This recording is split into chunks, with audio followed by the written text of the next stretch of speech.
you brought up Arizona earlier. I'm looking at the analysis of that program. It says in Arizona, more advantaged communities are securing a highly disproportionate share of the funds from the state's Empowerment Scholarship Account program. Families in the poorest communities are the least likely to obtain ESA funds. The same is true in looking at a study from out of Florida. So, and like I said, this is happening in all the states that are trying vouchers, that it is not only helping the wealthier families, but it is also disproportionately helping families who are already sending their kids to private school. Meaning, in Arkansas, it's 95% kids already in private school. In Florida, it's 70%. This is across the board. And so I guess what I'm saying is that in this bill, in our crafting of this bill, we could say that over a certain income, you know, $500,000 a year, $1 million a year, $1 billion a year, you can't take these taxpayer funds. We could also say that kids who are in public school get priority. Kids who are currently in public school are preferenced over kids who are already in private school.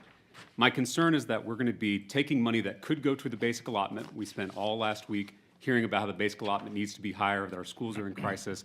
Instead of spending that $1 billion, I guess it's $7 billion in the next biennium, instead of spending that $7 billion on public schools, on our basic allotment, and on charters and academies and magnets and other real school choice options, instead we're giving that money to wealthier parents who are already sending their kids to private school.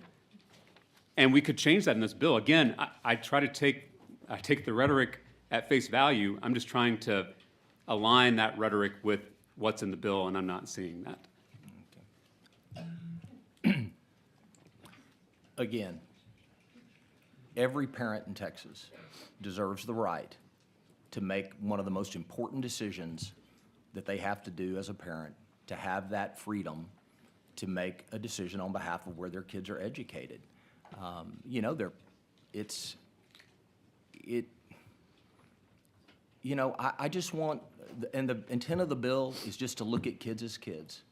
We want to put them in buckets. We want to say, well, you're a public school kid, you're a private school kid, you're this kid, you're that kid. This just looks at kids. And you know, and I don't have a microscope into the inner workings of every family. And I can tell you there are parts, and right now, after 4 years of runaway inflation, there are families that earn $120,000, $150,000 a year, and you have 4 or 5 kids. It's a struggle.